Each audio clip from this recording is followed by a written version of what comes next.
le monde est reparti en 10 groupes. Donc parmi les 10 groupes, Israël n'est nulle part. L'abomination est arrivée. Israël va être exclu de l'abomination. Parce que dans le traité qu'ils sont en train de faire, il y a deux choses. Il y aura, on va nous faire, il y aura dans les derniers temps le changement de calendrier. C'est-à-dire que ce que vous êtes en train de voir, dimanche vient une journée favorable. Ça a commencé avec les magasins. Si vous allez à Géant, c'est ouvert. Le dimanche, c'est le jour de l'Éternel. Et pourtant, c'est devenu coupable. Et maintenant, ils vont chercher à changer la Torah. C'est-à-dire la Bible. C'est ce qui est en train de se faire. Dans des écoles, on interdit de parler de la Bible sous prétexte de la laïcité. Mais dites-moi bien aimé, s'il y a la laïcité, si on défend, mais à l'école, les gens sont plus à l'aise de changer maintenant la mentalité des enfants en leur disant maintenant, il faut, si vous voyez deux femmes avec un enfant, c'est une famille. C'est ce qu'on veut nous faire avaler et refuser que nous puissions parler de la Bible dans les milieux scolaires. Mais par contre, dire que deux hommes se mariaient, c'est tout à fait normal. Bien aimé, est-ce que ce n'est pas le christianisme? Ce ne sont pas les chrétiens. Mais c'est l'athéisme.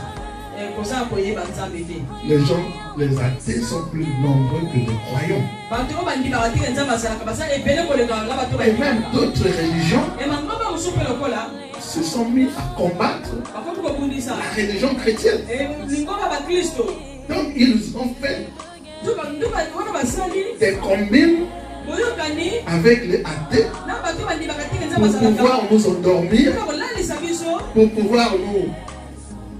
pour pouvoir nous éloigner de la doctrine que Jésus nous a prescrite. Donc voilà ce qui se passe.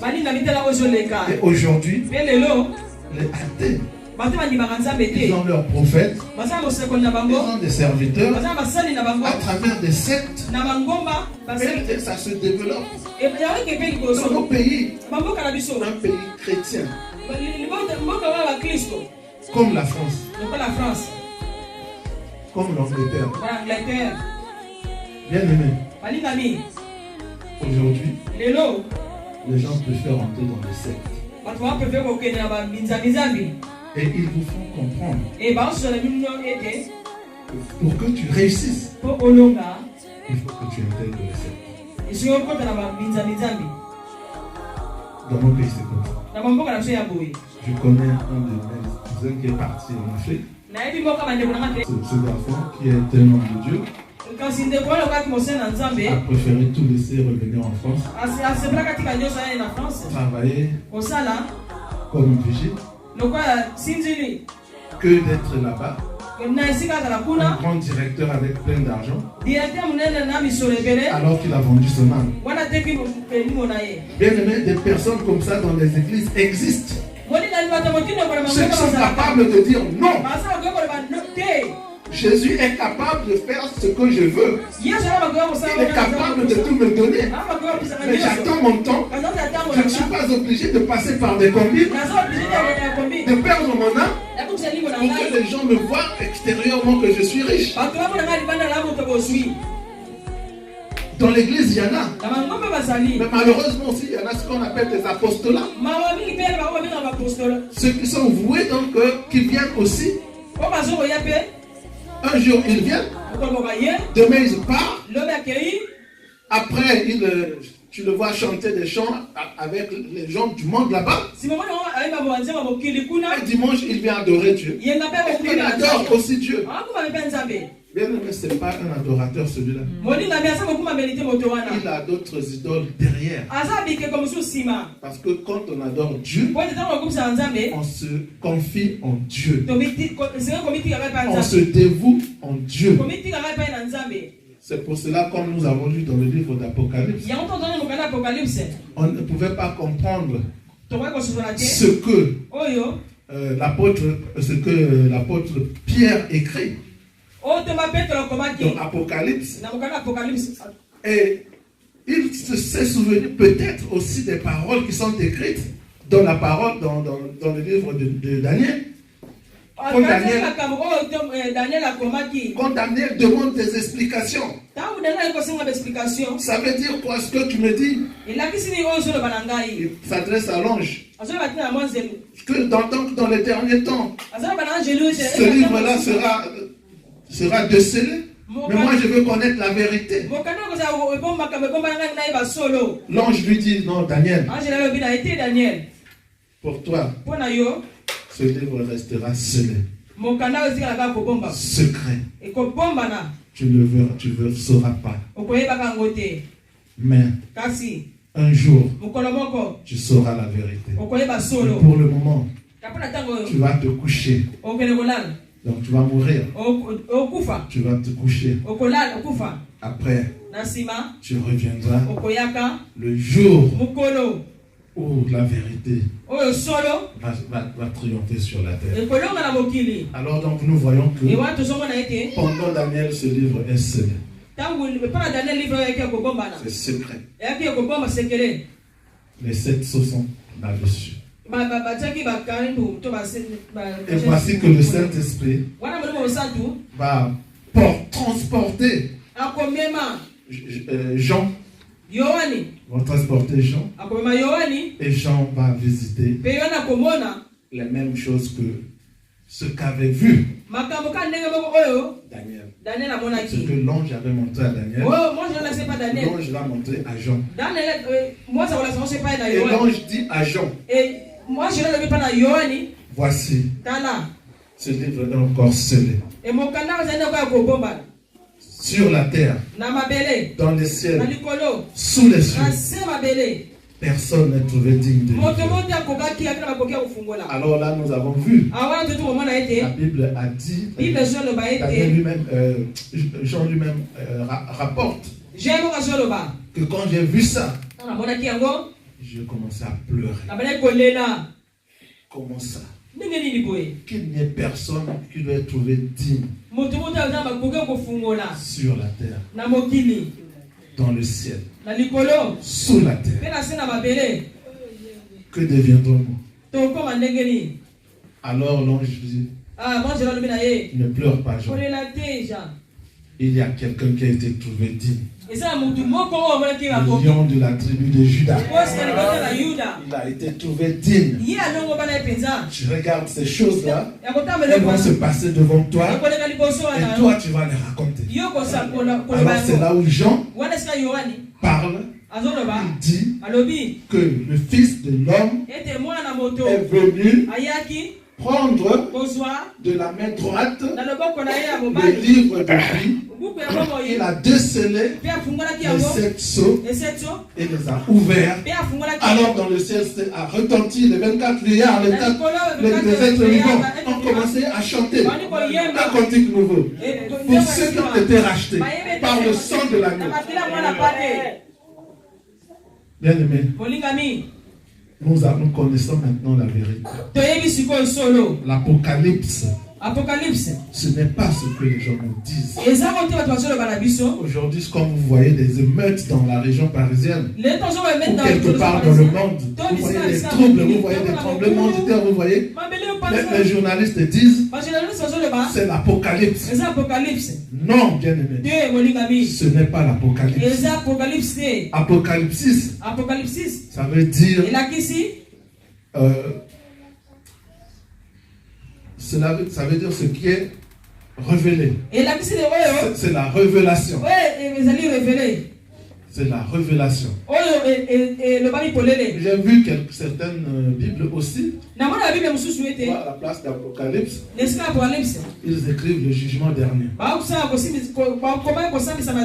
Oui, bien aimé, dans Apocalypse, on parle d'un trône. L'agneau assis sur le trône. Le trône dans la Bible symbolise le jugement. Oui, l'agneau est assis sur le trône. Mais avant qu'il commence de juger, il attend toi et moi. Parce que nous sommes là en train de demander au Seigneur d'attendre. Parce que nous ne sommes pas encore prêts. Attends. Bien aimé, la majorité d'entre nous ici avons des enfants qui peuvent être dans la joie, qui peuvent prendre plaisir de son fils. Quand tu appelles un de tes enfants et qu'il te dit attends, qui va être dans la joie. Et pourtant c'est ce que nous demandons à notre Seigneur. Seigneur, nous ne sommes pas encore prêts. Est-ce que tu peux attendre? Mais pourtant quand nous prions, nous disons Seigneur, je t'aime. Quel est ce drôle d'amour que nous avons envers le Seigneur? Est-ce que quelqu'un qui aime peut faire attendre sa bien-aimée ou son bien-aimé? Pour dire, moi je veux venir. Non, attends d'abord. Bien-aimé, il y a un adage public. Les gens disent que celui qui remet en chemin, celui qui remet à demain, trouve malheur en chemin.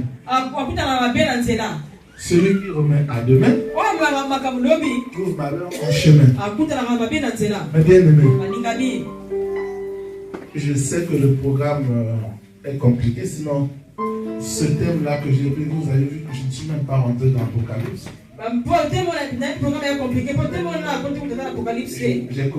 J'ai plus misé sur le livre de Daniel. Mais comme nous avons un problème de temps, je vais simplement vous dire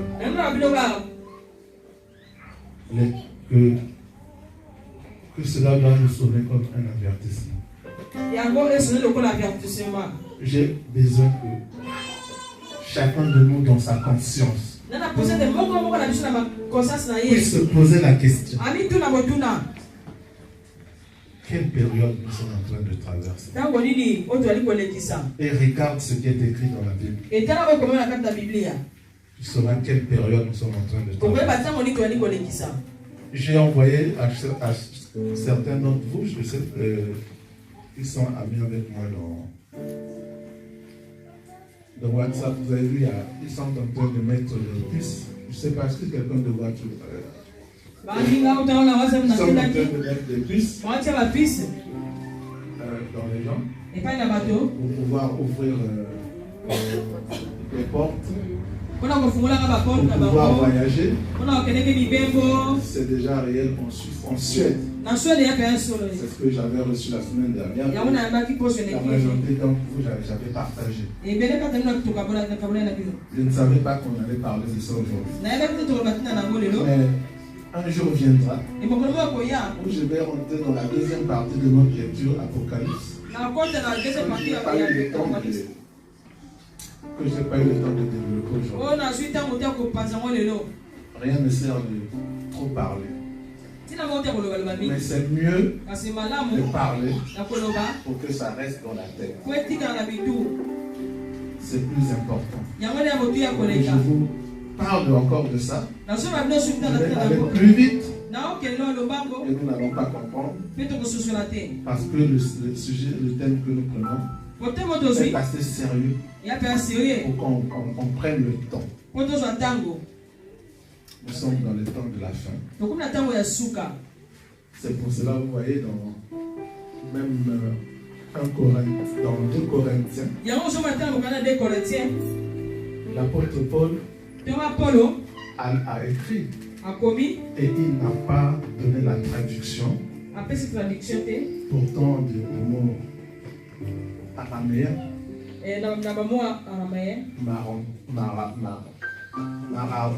Maranta ou Maranta. Le Seigneur vient bientôt. Il a écrit au Suisse. Maranta. Et il a laissé comme ça. Tous, nous savons que le Seigneur revient bientôt. Le Seigneur le plus souvent, il disait dans Luc 8, il a écrit, j'ai parlé ces choses pour que ceux qui n'ont pas, ceux qui entendent, ne les comprennent pas. Il a parlé de la parabole des semeurs. Afin que ceux qui entendent ne le comprennent pas. Afin que ceux qui voient ne le voient pas. Mais à vous, je vous ai tout montré. Et maintenant, je vous demande, est-ce que vous êtes prêts? Les disciples ont répondu, oui Seigneur, nous sommes prêts. Il a dit, alors, la balle est de votre côté. Aujourd'hui, je ne vous poserai pas cette question. Parce que moi-même, je ne sais pas si je suis prêt. Mais seulement, le temps est compté. Et la balle est de notre côté.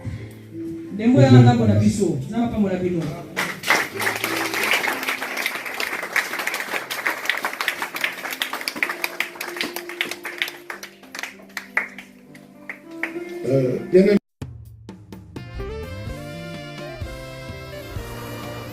L'amour est une personne qui a quitté le ciel pour la terre des hommes.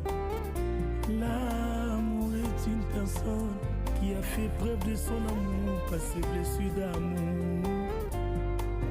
L'amour est une personne